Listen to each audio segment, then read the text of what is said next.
მოგესალმებით მეგობრებო. მიხარია რომ ამდენ გულანთებულ ადამიანს ვხედავ. მიხარია რომ ასე იბრძვით საქართველოს დამოუკიდებლობისთვის.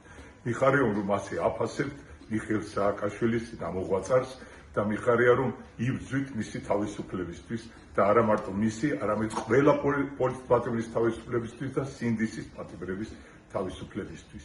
მე დღეს უნდა ჩამოსულიყავი სტრასბურგში, მაგრამ სამწუხაროდ ისე მოხდა რომ ეს არ იყო მაინც უსაფრთხო, იმიტომ რომ მე ყველაფერი დაყადებული მაქვს და ვარ ძალიან დაჯარიმებული ეგრეთ წოდებული მთავრობისგან.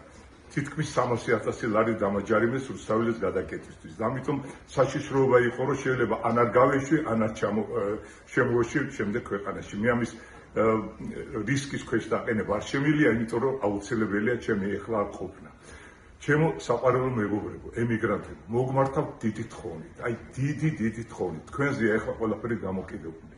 თქვენ შეგიძლიათ ძალიან დაგვეხმაროთ ჩვენ რომ შევცვალოთ კი არა, რომ გავანთავისუფლოთ ჩვენი ქვეყანა ამ დიდი უბედურებისგან, რასაც ქვია ბიძინა ივანიშვილი.